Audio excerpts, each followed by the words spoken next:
I'm Megan Hatcher-Mays, Director of Democracy Policy at Indivisible. I'm so excited to welcome you to this legendary event that we are hosting with Warren Democrats. Team Warren is in the House, including Senator Warren herself. This is so exciting. We're going to be talking about vote by mail, what's at stake in the elections in November, and what we are fighting for to make sure that you can vote safely. So thank you so much for joining us tonight. If you are watching us on Facebook, Twitter, YouTube, for those of you joining via MySpace, I'm sorry, the link is broken, but everybody else, thank you so much for joining us. This is going to be very, very good. So we're very excited to be hosting this event with Senator Warren of Massachusetts. And we also have Maya Rupert from Warren Democrats, who's going to be talking a little bit about what Team Warren is working on these days.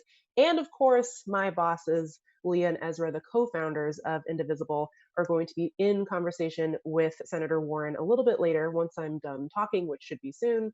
They're going to be on a little bit later asking her questions about vote by mail and kind of what's pending in Congress at the moment. So as you all know, we are in the midst of a unprecedented health and economic crisis, yet Donald Trump and Mitch McConnell are refusing to acknowledge the gravity of this situation, and they really haven't done nearly enough to address the impact of COVID-19 on American lives. This pandemic has affected our economy. It's affected individual people's health. It has put a lot of pressure on businesses and families and all of it. But this pandemic is also threatening the core of our democracy. That's our elections, the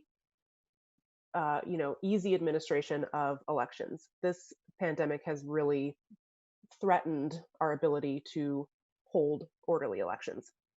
In the meantime, the House has passed the fourth coronavirus relief bill, that's the HEROES Act, which includes a ton of good election security measures, many of which were proposed by our guest, Senator Elizabeth Warren. We're going to be talking about that a little bit later with Ezra and Leah.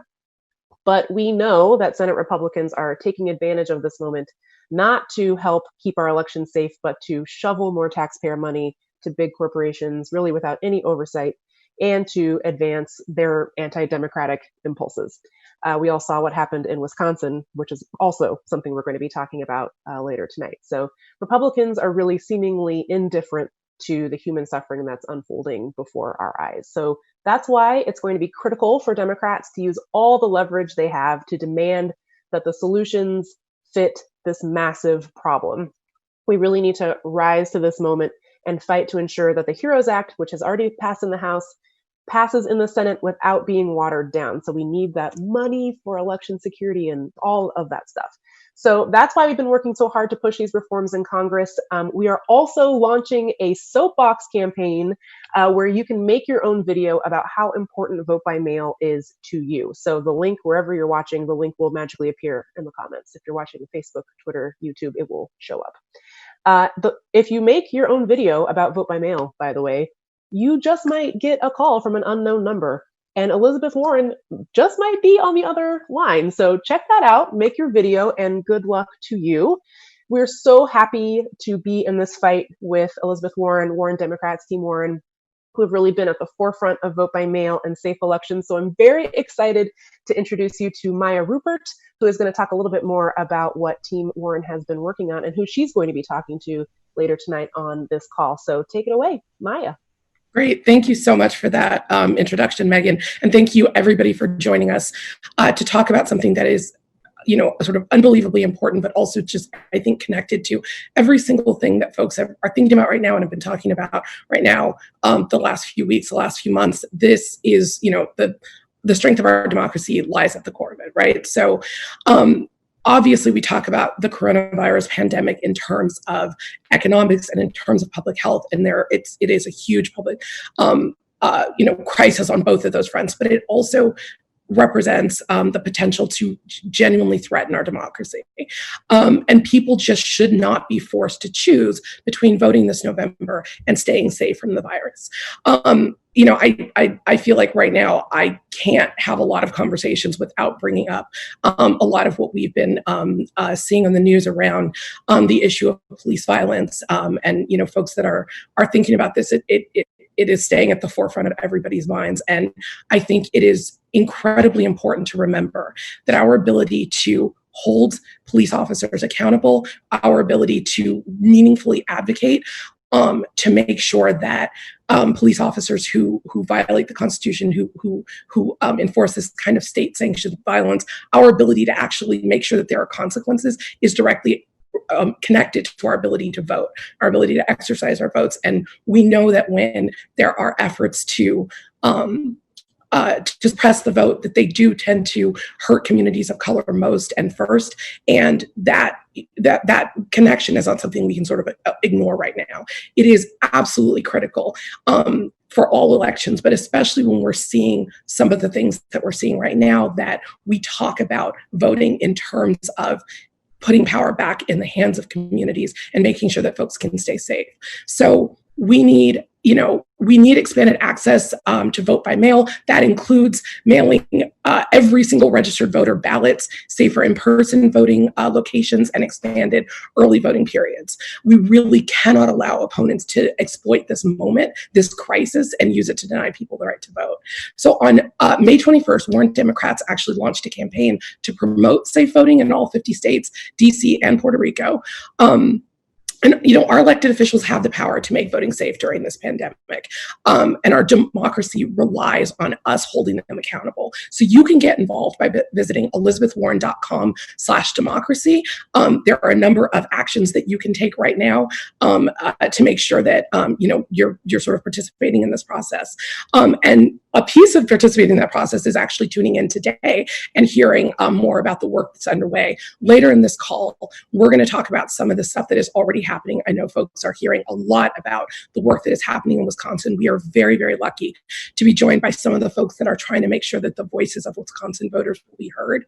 Lieutenant Governor Barnes is going to join us to discuss voting in Wisconsin during the pandemic. And we also have Fabi Maldonado, who is the political director for Voces de la Frontera. He's going to share some stories on the road from Wisconsin, so we're hearing directly about what is happening there on the ground. So please stick around, stay tuned for those conversations, and I'm just really grateful that you all joined us today. Thanks, Maya. Thank you also for raising what has been a very difficult week for Black people, people of color. One of the ways that we can address racist violence is by voting for better people who will hold these sorts of bad police accountable. And if we can't do that, then we lose more power. We lose our voices. So I really appreciate you sharing that. I'm really excited to hear your conversation with Fabi and with Lieutenant Governor Barnes, who I'm sure is very busy these days. And also I want to thank you also for flagging that vote by mail is not a silver bullet. We have to do lots of things to make sure that voting is safe. Not everybody can vote from home. Not everybody can vote absentee. So we want to make sure that in-person voting is safe and secure, and that the people who have to go vote in person can do so safely, and that the poll workers who are there to help them are protected as well. So thank you, Maya. Super excited to hear your conversation later in the call. And thank you to Team Warren for being here tonight. It's very, very exciting. So on that note, I'm very excited to introduce Leah Greenberg, Ezra Levin, the co-founders, co-executive directors of Indivisible, my organization, my bosses. So very excited to have you here. They will be speaking to Elizabeth Warren. So take it away, Leah and Ezra. Great. Thank you so much, Megan and Maya. Can y'all hear us okay? Right. I'm Ezra Levin. I'm one of the co-founders and co-executive directors of Indivisible. And I'm Leah Greenberg, also co-executive director of Indivisible. So I know all the time we spend talking is time that you're not seeing Senator Elizabeth Warren talking, so we want to get to her as soon as possible. I just want to say that we've seen what Trump and the Republican senators want. We saw it in April in the elections in Wisconsin then. The virus then was raging. Democrats in the Senate were asking to delay the election, but Republicans overruled them and forced through this in-person election. And the results were what everybody expected and predicted. It was the long lines of voters, predominantly in Black and brown communities, and of voters who are having to choose between their life and their vote. And they were risking their life to vote. That's what the November should look like, according to Trump, McConnell, and the Republicans in the Senate. And we saw that in April. We also know that this is what they want because they tell us this is what they want. Mitch McConnell just last year stood on the floor of the U.S. Senate and called a voting rights and election security package socialism and a power grab. Those are his words. And meanwhile, just yesterday, we saw Donald Trump spreading lies on Twitter about vote by mail.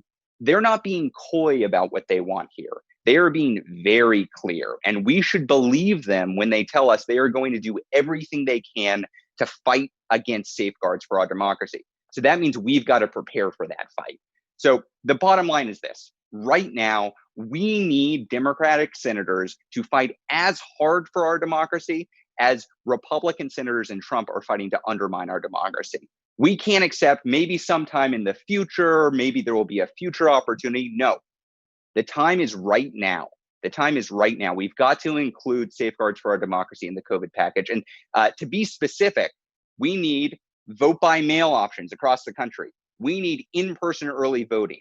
We need to ensure that states aren't reducing the number of polling places across the country. We need to expand online and same-day voter registration, and we need to fund the United States Postal Service to ensure that we can actually get those ballots to people across the country. Now, you total all that up, and you look at the House package.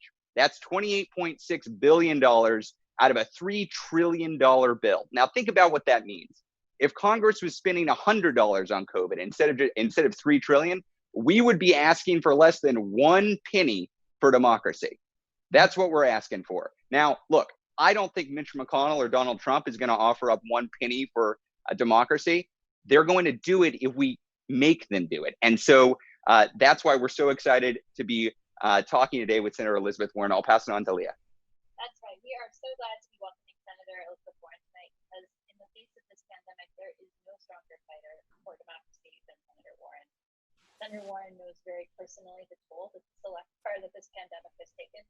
She lost her brother, Don, in April to COVID, and throughout her personal loss, she has continued to fight for all of us, for our safety, for our health, and for our freedom.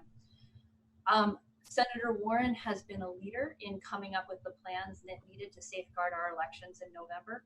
She's advanced a comprehensive plan for protecting them that's forming the basis for much of what is in the House COVID relief package, the HEROES Act, and she is currently fighting in the Senate to see those provisions become law. So we're here to talk to her together about what we can do to protect our elections. We've got questions from across the country on the substance, the strategy, and what we can do, and we're eager to dig in. Senator Warren, welcome. Thank you so much for joining us here today. We're so grateful to speak with you. Would you like to say a few words to open? Yes, thank you so much. Let me just start by saying thank you, Leah, and thank you for the kind words, and thank you, Ezra. It has been such an honor to fight alongside you two for the past 3 years and to fight alongside everybody in Indivisible, both to beat Donald Trump and even more urgently to save our democracy. And that's what this is about. We are in an unprecedented crisis. The coronavirus has drastically altered life as we know it. Lives and livelihoods are on the line, and that means this is the most important election of our lives. No one should be forced to choose between casting their vote and protecting their health. You said it exactly right on this, Ezra. You know, last month, I laid out steps that our leaders need to take to protect our elections during the coronavirus crisis. I believe if you want to get something done, you ought to have a plan. So it's expanded vote by mail, including mailing every registered voter a ballot that is postage prepaid, that we have safer in-person voting locations, and that we expand early voting periods. There's more to it than that. We can talk about it later, but those are kind of the top lines. But here's the thing. Republicans are chomping at the bit to exploit this pandemic and to double down on voter suppression. That means we have to fight even harder for our democracy. So Warren Democrats have teamed up with Indivisible to demand safe voting in all 50 states, the District of Columbia and Puerto Rico. And today I'm asking you, please join us in this fight. Go to elizabethwarren.com/democracy. Find the ways that you can join the fight from wherever you live, because together, by fighting for expanded vote by mail and safer in-person voting, we can guard the beating heart of our democracy. That's why we're here. Thank you. And thank you again for joining us today. So now we'll go to questions. We've got questions from across the country, but first let's start with the basics. Could you tell us about how the federal government gets a say in how state governments handle elections? Sure. It's right there in the Constitution. The federal government has the power to regulate federal elections. Now, I understand different states have different needs, but every voter should be able to vote by mail if that's what they want to do. And let's understand, we have actually started making progress on this. The bill that came out of the House, it's called the HEROES Act, has provided for vote by mail nationwide.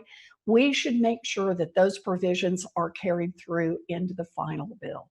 It's essential. Every American citizen should have a chance to vote. And this is one way to guarantee that chance. Not the only way, but one way. That's great. Thank you. While we know mail-in voting is very important, we also know that traditionally many voters of color prefer in-person voting, and that there are real concerns about access to the vote by mail for communities of color. And in the meantime, the number of polling places have been shrinking in communities of color, often because of targeted campaigns by Republicans to suppress their votes. What can federal legislation do to address this? So the way I start on this is that voting is the beating heart of our democracy. If Americans are forced to choose between their health and staying safe and exercising their right to vote, then democracy as we know it will be lost. So online registration, voting by mail, these are important steps in protecting voters during this pandemic. But those policies alone will not protect everyone. States must also be prepared to assist those voters, any voters, who need or want to vote in person. And so that's why part of this package is to strengthen it all. And that is to enhance the safety of in-person voting and expand early voting so that people have more access. It's also about providing hazard pay and personal protective equipment and plenty of care for poll workers so they can be there and they can be safe. We also need to put in place protections to ensure that individuals who vote by mail don't have their ballots discounted or thrown out without justification. So we got a lot of pieces here and we need to do more. So these are the places where we're starting in the House bill and the provision I put forward. But I just want to put on the line when I'm talking to my friends at Indivisible and talking to Warren Democrats, we need a constitutional amendment that protects the right of every American citizen to vote and to make sure that vote gets counted. It is the moral necessity of this amendment that keeps us working right now. We must work in this pandemic, but we need to be moving toward a constitutional amendment. The federal government already has the power to regulate elections, to secure our democracy, and to put a stop to racist voter suppression. Let's do that and let's aim big. Let's get a constitutional amendment to put federal muscle behind making certain that every American citizen has a real opportunity to vote. Thank you, and absolutely. For next question, for those of us in states that are already have vote by mail and are making plans to ensure safe voting, how can we help people in states that are forcing voters to vote in person or to vote in unsafe conditions? Okay, so I got a plan for that. If you want to make change, you better have a plan. So in April, I put out a plan to protect our upcoming elections, to keep voters and poll workers safe, and to safeguard our electoral institutions in the long haul. We've got to keep voters healthy by making the process of casting a ballot easier and more accessible, including by giving everyone the option to vote by mail and by enhancing the safety of in-person voting. So we want to do both these at the same time. I do want to underline that because poll workers put themselves at increased risk to help keep our democracy functioning. Every poll worker should be compensated for that work, and Congress should guarantee that every poll worker receives hazardous duty pay during this time. Now, if you believe that every citizen should have the right to vote safely, to make sure they can vote and get that vote counted, no matter what state they live in, then please make your voice heard. Make calls to elected officials, write a letter to the editor, post on social media. Do whatever you decide to do, but get in this fight. And I'm going to make it really easy for you. Go to elizabethwarren.com/democracy. And we've set it up with lots of different ways that you can get involved in your state. And let me underline this. Even if you have 2 Democratic senators and your representative is Democratic and we're on the side of trying to get more voting, there's still a reason to make your voice heard. We need to raise the temperature on this. We need to make this urgent. We need for everyone in the United States Congress to say voting is important, and it's important that we act now to protect our elections that are coming up in November. So please don't just sit back and say, my guys are good on this. Nah, make sure it's right up there at the top of their priority list. You do that by making your voice heard. That's exactly right, and that's what we tell folks all the time. Just because you've got 2 Democratic senators and a Democratic congressperson does not mean that they are going to make your issue the top priority. So we all have to be out there letting them know that this is a top priority for protecting our democracy. So Senator Warren, you'll be hearing from some Indivisibles in Massachusetts about that. You bet. And you know what? I'm delighted to do it. I mean that, because I have to tell you, back before I was ever in the Senate, I was never quite sure. Does anybody pay attention, when these calls come in and when you get emails and so on? I'm there, and let me tell you, they pay attention. When the phone starts ringing off the hook, when the emails are coming in, when the texts are there, when they're listed on social media, boy, I see my colleagues in the Senate, man, their eyes get big and round, and they say, people care about this. And when people care about this, they say, excuse me, I'd like to be on that bill. Excuse me, I think we better move that one up. No matter what Mitch McConnell is screaming and yelling about, we have to make sure this gets into the package. And that's the power of Indivisible. It's the power of Warren Democrats. It's that I'll be there on the inside. You bet I will. And I'll throw a punch and bite and kick and do everything we have to do to get this done. But we also need from the outside. That power from the outside, that's where real power is. You're giving us something to fight for. It's no accident that what we are talking about right now is passed in the HEROES Act that came through the House. The blueprint from that came from the vision that you put forward earlier this year, and we really appreciate it because that gives us something to rally around. Good. Right.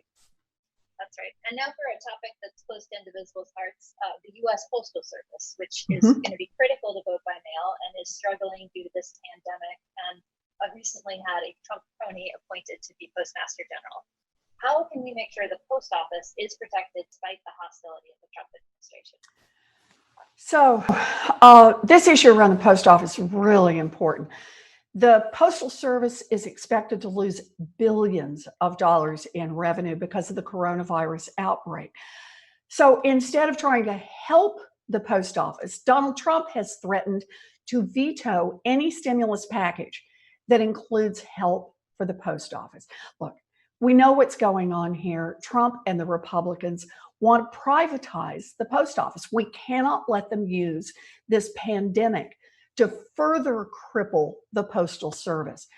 So let's start with this. We need a qualified Postmaster General who's committed to strengthening the Postal Service and serving our country, not some partisan cheerleader, especially now that we are staring at an election where millions of people may end up voting by mail. Louis DeJoy, I think of him as sort of the Betsy DeVos of the postal system. His appointment just flies in the face of our democratic values. This notion that these important posts just go to people who put big money into Donald Trump's election or into the Republican Party. This is just wrong. So here's how I see it. Congress needs to act swiftly to shore up the Postal Service so that everyone can continue to receive essential medicines and supplies, and so that as many American citizens as possible can vote from home. The HEROES Act has got $25 billion in relief for the Postal Service to get it through this crisis. And that is one of the pieces I'm going to keep fighting for to make sure that this relief stays in the final bill. Absolutely.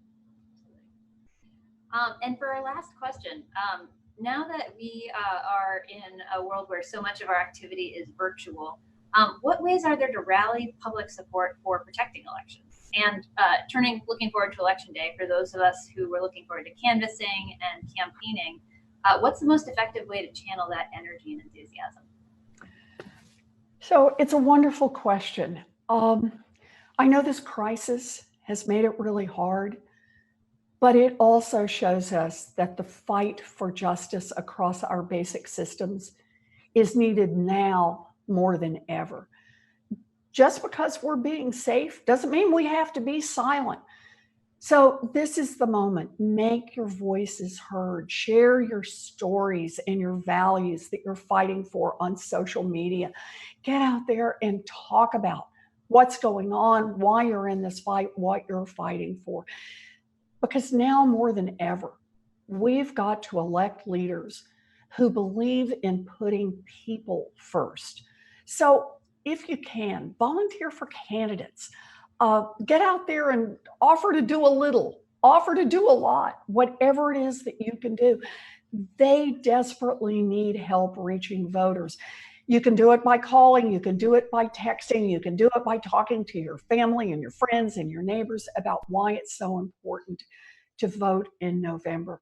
But the urgency of the moment could not be more intense. We need you, and we need you now. So please get in this fight. We'll make it easy for you. ElizabethWarren.com/democracy. Lots of tools. I know Indivisible has lots of tools. Bailey here was getting a drink, just came over. He says there are lots of tools and wants to stay in this. But please, this is the time, and we have to do this one together. It falls to us to save our democracy. And that's what Indivisible is all about. So we're going to stay in this fight together. Thank you. Thank you so much for joining us today, Senator Warren. Thank you. Thank you for being here. So you heard it. We've spent the last several months of this quarantine talking to Indivisible groups all around the country, in blue states, in red states, in purple states. And one of the first issues I always hear from them, Leah always hears from them, is this concern about the impact on COVID on these upcoming elections. They want to know, how can we ensure that there are fair and free elections? And I tell them what you just heard from Senator Elizabeth Warren, what you've heard from Maya, what you heard from Megan. I tell them Congress has the ability to do this. The question is whether there's the political will, and that's where we come in. So we want to take advantage of this opportunity. We want to provide the support necessary on the ground while Senator Warren is leading an inside strategy to ensure that the right policies are there to be implemented. We want to provide the grassroots pressure to make sure it happens. That's with Warren Democrats, that's with Indivisible, that's going to ElizabethWarren.com/democracy, that's going to Indivisible.org, that's figuring out the best way for you to get involved in your community. And so with that, to figure out how we exactly do this, I'm going to turn it over to Megan, Indivisible's Director of Democracy Policy.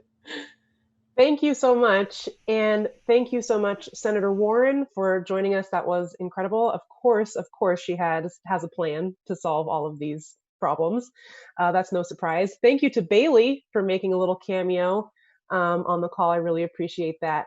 There is a ton that we can do. We've talked a little bit about what's in the HEROES Act. Senator Warren talked about that a bit. That's what we've been fighting for. Our policy team at Indivisible National has been fighting for all of that good stuff that we were able to get in the House version. That includes the $3.6 billion in funding for election security, election reforms, expanded vote by mail, all that good stuff. Senator Warren talked about the $25 billion for the U.S. Postal Service, which is going to be critical since they're going to be on the front lines of delivering all of these millions and millions of ballots. So that's what we've been fighting for. There's a lot of work still left to do because the Senate has not yet taken up the bill. That could get a little dicey, so stay tuned for more on that from us.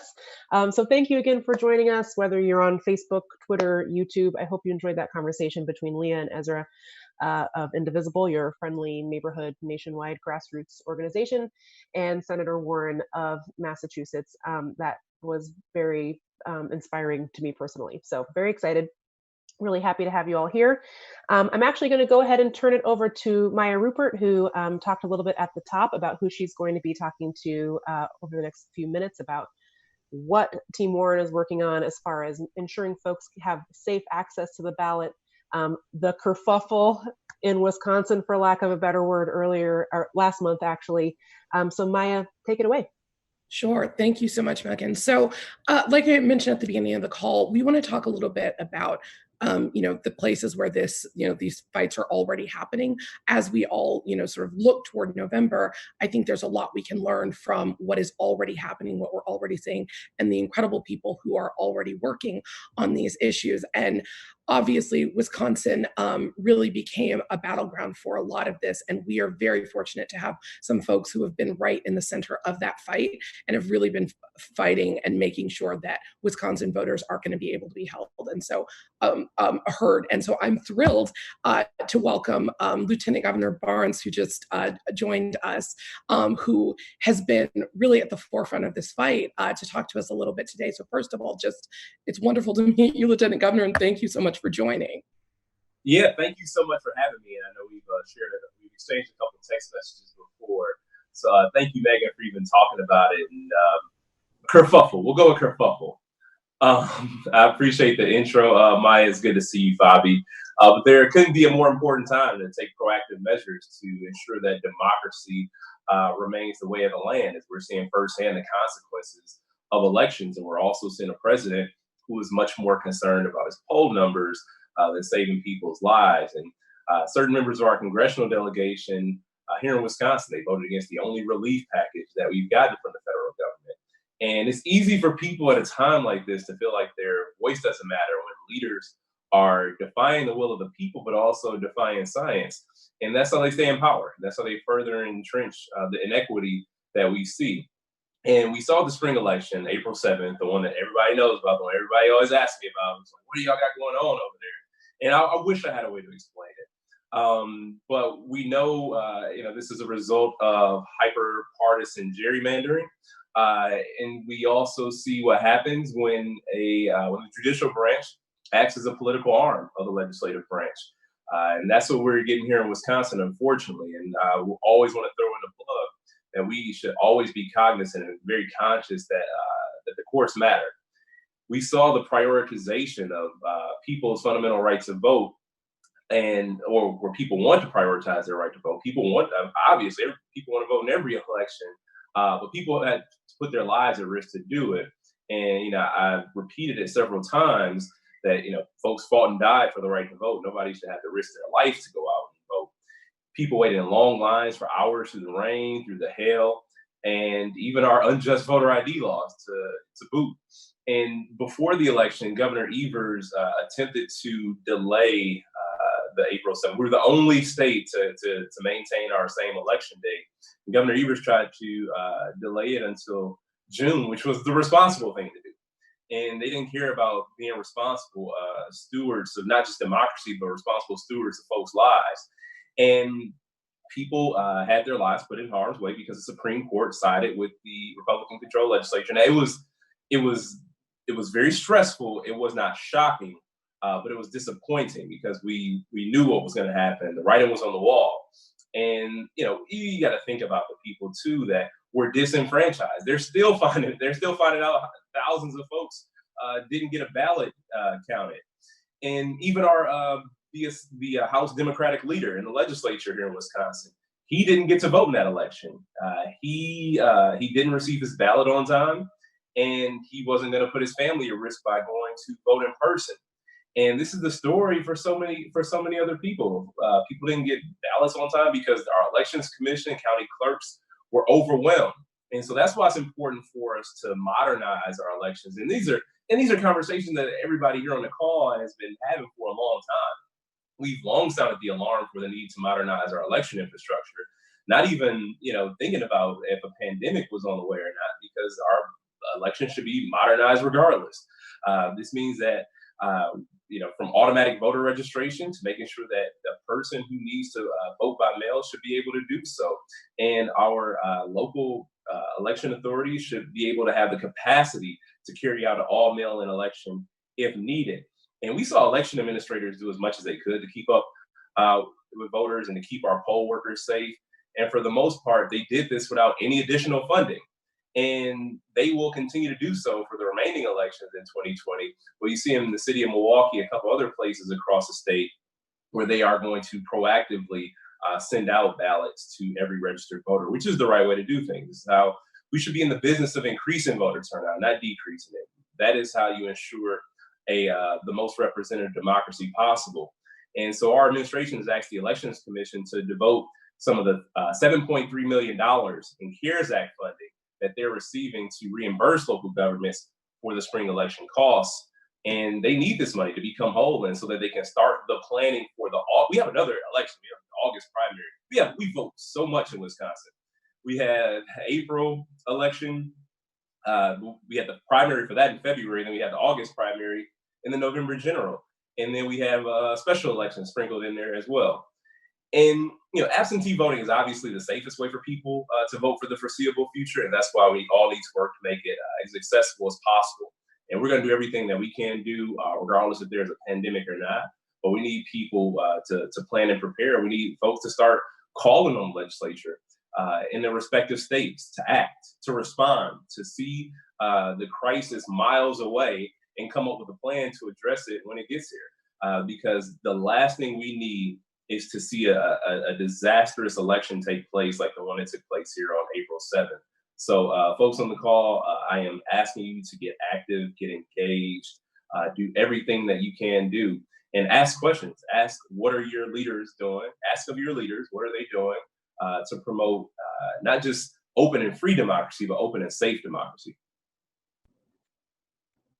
Thank you so much for that, and especially just some of the background, because for those of us not in Wisconsin, we heard about it, but I don't think, thank you for making that sort of more real and hearing just how many people really weren't able to exercise their right to vote just because of some of these tactics. I wonder if you can talk a little bit, and I know we don't have too much of your time, and I really do want to be respectful of that, but if you can just give a sense as to what maybe some other states can take from Wisconsin's experience. What should people sort of hear about some of the tactics that we're going to see Republicans using in order to try to suppress the vote in upcoming elections? And I really hate that we're in this position, but I want folks to look at Wisconsin as the canary in the coal mine. See us as the example, because there were COVID-19 cases that were traced back to people who voted in person on election day. So as unfortunate as it is to be in this position, look at us as the example of what you don't want to become. It was an embarrassment. It was a national embarrassment. I know you shouldn't want to be in that place, first of all. But second of all, you should want to carry out an election where people don't have to put themselves at risk to do so. So see what happened here and see that there is a real need, because this could easily become the reality in places that don't have all mail-in elections or a robust absentee voter program. What are some of the steps now that y'all are taking in Wisconsin for, coming up for November? Do you have confidence that you're going to be able to, see something different come out in November? So confidence is growing, not confidence in our state legislature, because I should say the hyper-partisan, gerrymandered, Republican-controlled legislature, because they've already showed a willingness to not act in the interest of people's safety by going to the Supreme Court to sue to get the election held in the middle of a pandemic. But I do have faith in local government right now. That's where we're seeing a lot of the movement, a lot of the power. And, at this point, fortunately, we don't have to worry about preemption, because the governor has the veto pen, and preemption is not a thing. In previous administrations, it would have been a concern, but it is up to the 72 counties around Wisconsin and we want to be there to support them every step of the way. Like I said, we want to dedicate $7.3 million of the CARES Act funding to reimburse them for the spring election. But and if that doesn't happen, that's going to make it even more difficult for them. If that were not to happen, it will be even more difficult for them to carry out an election this August and November. So we are looking to fund the efforts to help them, get what they need to get those ballots out. Great. Seriously, Lieutenant Governor, I know we only had you for a little bit of time. I really do want to thank you for joining us today and for sharing this. This is incredibly important, and I think hopefully there are a lot of lessons learned that we can take in a lot of other states coming in November. Yeah, well, thank you. I appreciate you having me. Great, thank you so much. All right, we are going to stay in Wisconsin and talk a little bit more about the work that is happening. Obviously at the elected level, but there's also a lot of work that is happening within community and a lot of organizations that are sort of looking at these issues and trying to make sure that they're helping to protect people's voices, also keeping people safe. And Voces de la Frontera is doing incredible work in Wisconsin, and we are thrilled to have their political director, Fabi Maldonado, joining us today. Fabi, welcome. Thank you so much for being on today's call. Thank you so much, Maya, for having me. And I want to say thank you to Senator Elizabeth Warren and everybody on this call, Indivisible, for inviting us to this space. And shout out to Rebecca Lynch and Jacob Pena, who let us know last minute. But yeah, to go into that a little bit, to what the Lieutenant Governor was saying, my father was another person who didn't get a ballot. And the things that week for the election, it was a nightmare. The dates were constantly changing. We had two big programs that we were running that day, during the April election. We had our Voceros program, which is relational organizing, where folks essentially build their lists and personal contacts, people that they know, that's your brothers, your sister, your family members, your neighbors, essentially get them in the loop of what's going on for the election cycle, what's on the ballot, and get folks out to vote. And also community actions that we have at Voces, which include lots of immigrant and labor issues. So we had the information. One of the things that I didn't hear so far was we need like a public funded informational campaign, because one of the things that kept coming up when we were making these phone calls was folks didn't know what voting by mail was. How did it work? They didn't know that you needed to have a witness to sign off on the fact that you voted. So there was lots of information. I think was one of the biggest challenges that we had, outside of having folks risking their lives to go vote. But yeah, we ended up surveying our community, asking folks what some of the challenge, and it went from a campaign to surveying the community and asking them what are some of the challenges that y'all are facing right now, and folks, opened up, talked about that they just got laid off. They don't have funds for paying bills or paying for food, rent assistance, domestic violence. There's various things that folks were expressing to us. And that's why Voces started a relief fund. And this relief fund essentially was to aid and help folks specifically in the undocumented community, because if folks don't know, if you're undocumented, you don't qualify for the assistance. And if you're married to an undocumented person, you're also not qualified. So, we had to not only try to win an election and get folks informed on how to vote by mail, but we also had to at the same time service our community. And we had to work quick, and shout out to all the organizers who worked during that election time in Milwaukee and Racine throughout the entire state, because we were clocking in lots of hours because the information was shifting so much. And that's something that I really want to push for other states, is that the informational piece is going to be crucial. And because municipalities have different voting regulations, it complicates a lot, the work a lot. So there's this big informational gap that's needed, and also a big comms piece that's needed. And would also highly urge folks, for like an organization like Voces, we're community funded, people funded, And, a lot of it, we were very grateful for our members at Voces and all our comrades who work there, who were able to contact and communicate them. And, we highly urge folks to, not only become a member of Voces, but if you're in one of those states where, your state goes blue, we would really appreciate your help. Help us make these phone calls, help us reach our people.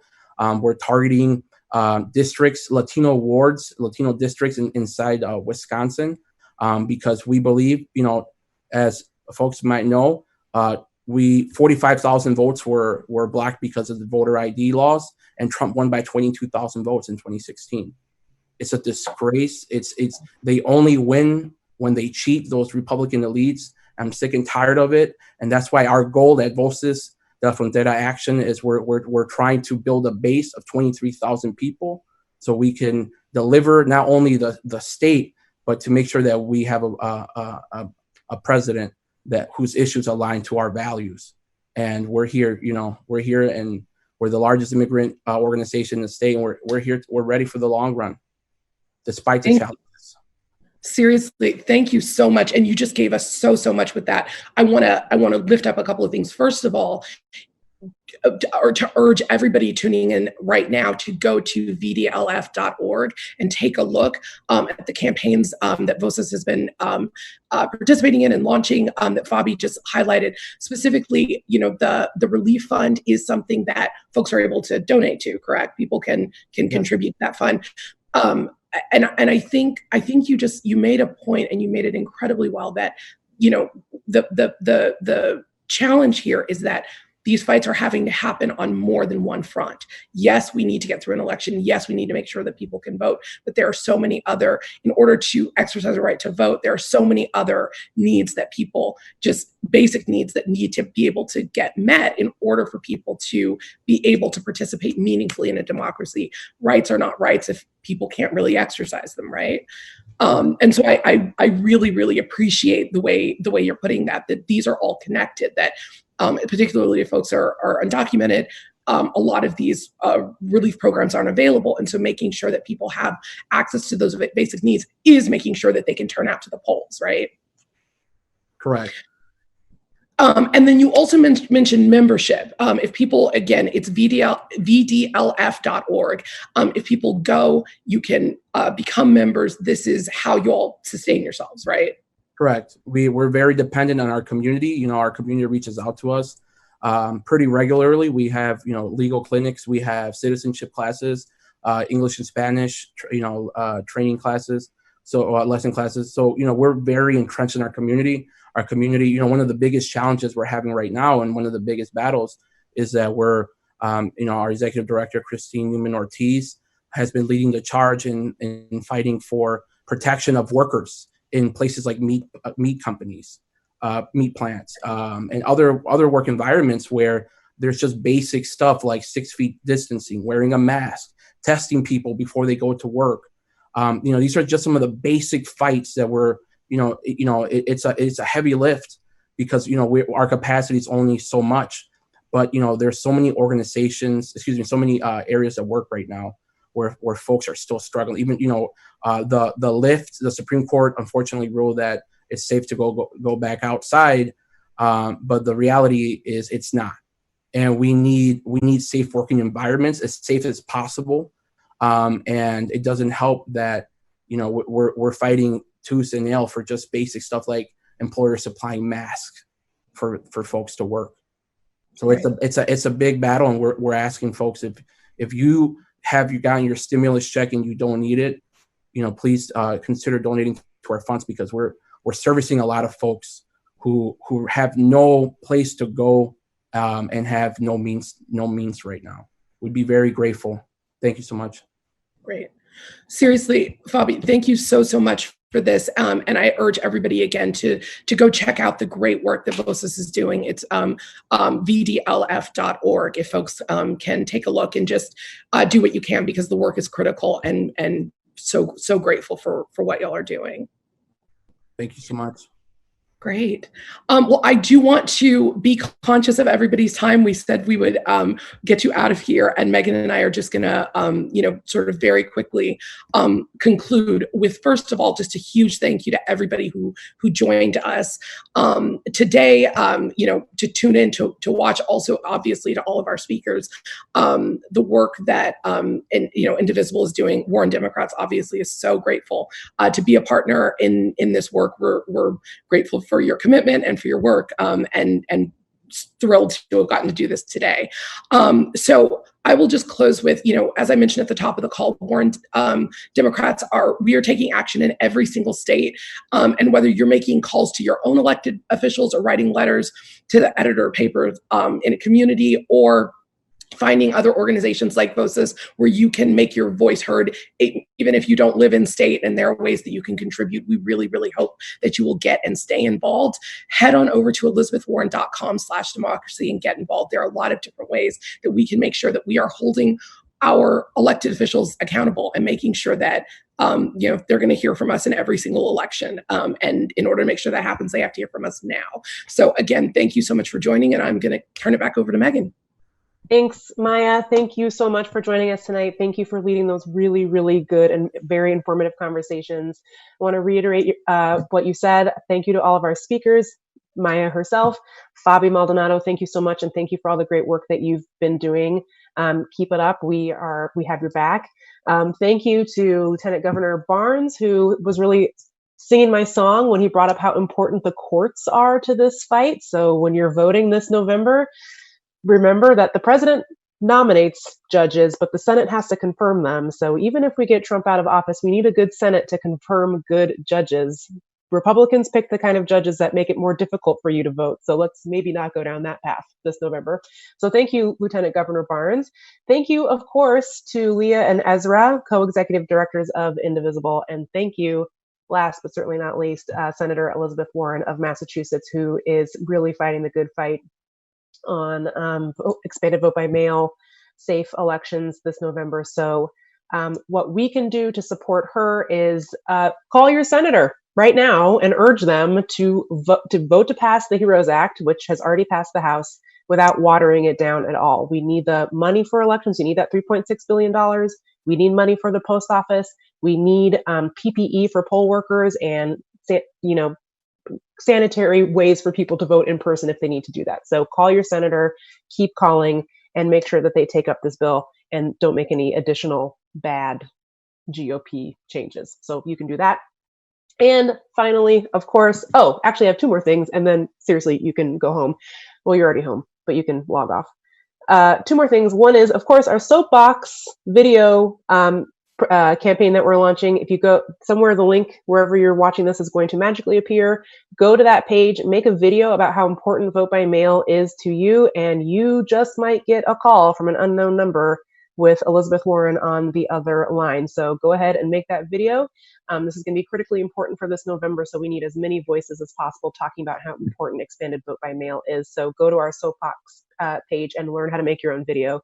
And finally, if you could please, now, if this were a real rally, like in person, this would be the part where I would dramatically pause and force you all to take out your cell phones to text live stream to 97779, and then I would not let you leave until you did it, but I can't see you. So I'm just going to assume that you're all taking your phones out right now, and you are texting live stream to 97779, and you will be the first to hear about events just like this one and how you can stay involved in the fight for a safe and secure election this November.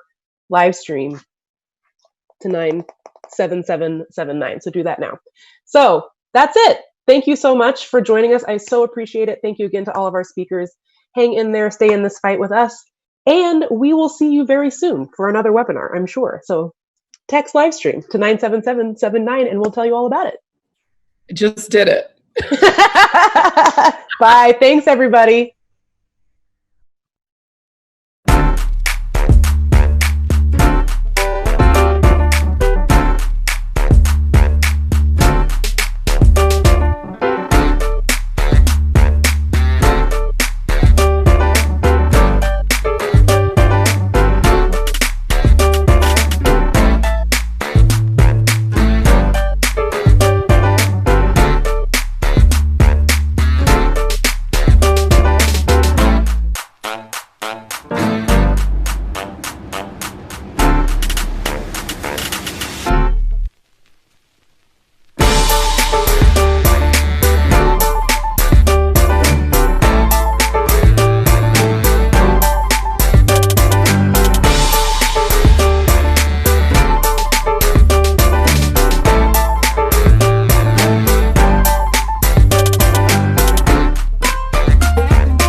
you.